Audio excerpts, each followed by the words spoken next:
basketball? I think as well is even though I never did get to play at high school or college, I've lived my Good. I've played the sport that I love. Yes. I could have played. I potentially could have played BBL. We never know. I didn't pursue that. I was happy with what I'd done. Good. I was happy with what I'd done. So I don't need to push my dream onto my children because I've already lived. I've done it. I've been there. All I can do is advise and say, look, next time just do what you got. Do you understand?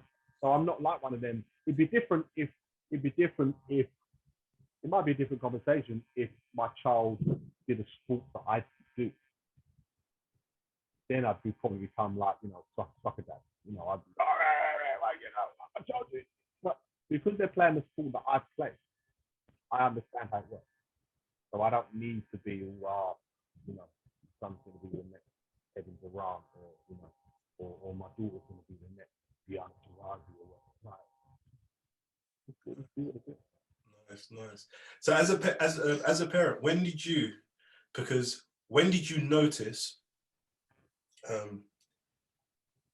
basketball clicking for your daughter?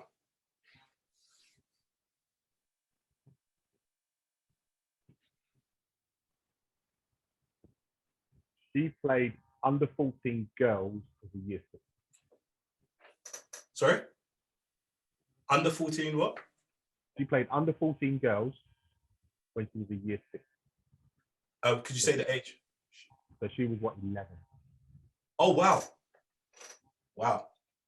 And in secondary school, that age, in terms of so that's like from is that what from year 7 to like year 9 or 10? Yeah, year 9 probably. And she's in her last year of primary.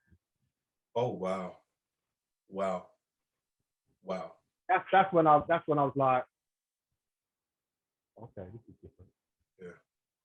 This is different. But being a rap, but then being with Joe and Tony, that was nothing new to what the guys did. Listen, I remember playing with Drew when he was 13 years old. But in an under 23 game, I steal the ball. I could have easily got a layup. I had 2 guys running behind me. I threw it off the glass. So I knew Drew was behind me, and he dunked it on 2 men. And he was 13. So for me, the age thing never really surprised me. It was only when I was like, so this was the conversation. We're driving to the game, my first game, and I was like, Liz, you're only 11. You're probably not going to play too much. Just go in the pool. Just do what you can. Just have some fun, and then we'll use this as a stepping stone your first season, and then we'll see what happens next. There were 6 girls. And she played the whole game. And I was 17. And I was like, okay, this could be interesting. Wow. And it kind of just rolled from there. Roll from there. And so in terms of like what level is she playing? Is she still in basketball now? Yes, she's still in basketball now. She doesn't live in this country at the moment. So congrats on that. Yeah, so at the moment she is a freshman at Sierra Canyon High School. Nice. How's she getting on in America? Because everyone's a lot of people when they go to play basketball in America, everyone's journey in America, a lot of people don't get to play. So is she playing at all? Is she playing any games? She was the only freshman on the varsity team. Oh wow! And she ended up. It was given out last week. She made state freshman team. Oh wow! That's for well, there's internet. Do your Googles, everyone. But that's a big achievement. So. Is there any other like competitions that she played in? Like like in America they have like for you that don't know like in America they award everybody everything. Like there's always a competition. So like I would say in England, when we were younger, Rough and Ready was like the best of the best coming together. in America, I think they call it the AAU. McDonald's. Is it the McDonald's All American? So they have what's called AAU, Okay. and it's kind of like a traveling circuit. Okay. It's kind of like, you know, so it's not necessarily school teams, it's like club teams. Okay. So for instance, you set up a club. You set up a club and you want to get 10 best kids in your area. And then what it is, you get, then depends. So the main sponsor you would go with Nike, Under Armour, Adidas, and then you kind of play a circuit. And that's kind of what. So AAU is pretty much about like getting kids exposure. So you might go to a small school, you might go to a small high school, but you're a really good player.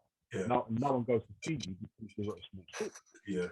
So then what happens is you play on this AAU circuit, and AAU circuit is just like on the baseline, it's just full of coaches, full of D1 coaches and YouTube creators. And then they're just watching these games, and they'll play like in a weekend, they'll play like 4 or 5 games, and then they move on to the, you know, there'll be a couple of weeks break, and then they'll go somewhere else and play that circuit. So being Leah's first year, we were like, we'll give it a miss because it's your first year. We just want you to know a new environment, a new place in the world to visit. You know, we're not there. You're on your own. We don't really want you to do that. But plus, as well, she's going to come back and play for Great Britain anyway, and that's the exposure she will get anyway, playing at an international level. So yeah, but I think probably by the time she's probably like a guy in her 3rd year there, we'll probably look at potentially her playing. So they're playing AAU now because once basketball season is finished at the school, that's it. There's no basketball. It's done. You either move on to athletics or you just don't do nothing. So that's when the AAU period kind of starts. Okay. Nice.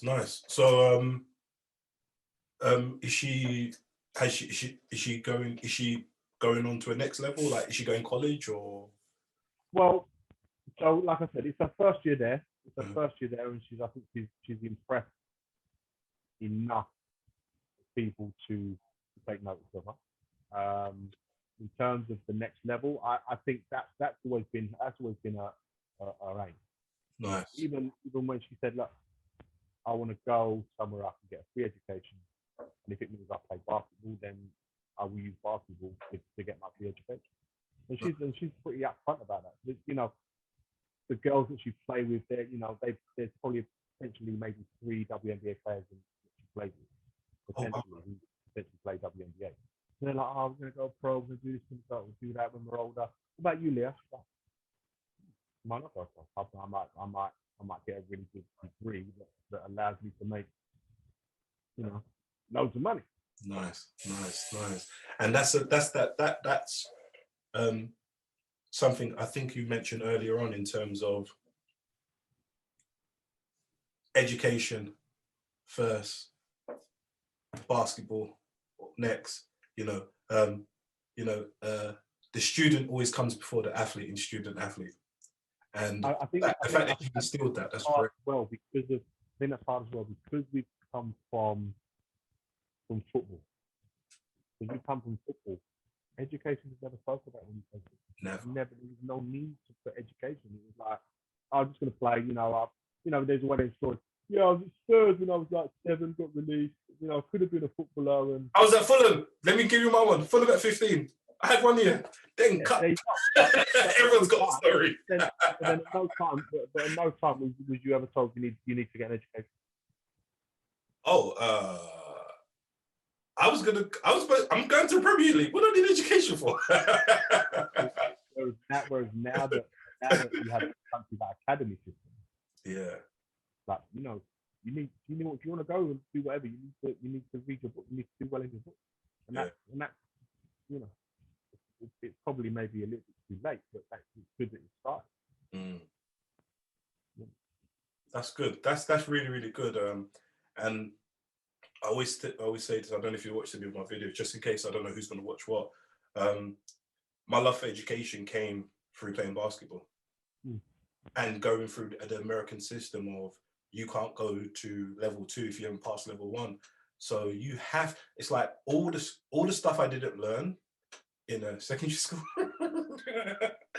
I literally had to learn everything again. Yeah. And because I'm competitive, as soon as I figured out there's something called a GPA, and I understood what a GPA is, I was like, hold on a sec. What? Failed my first test, and a buddy of mine taught me how to study. I didn't know how to study.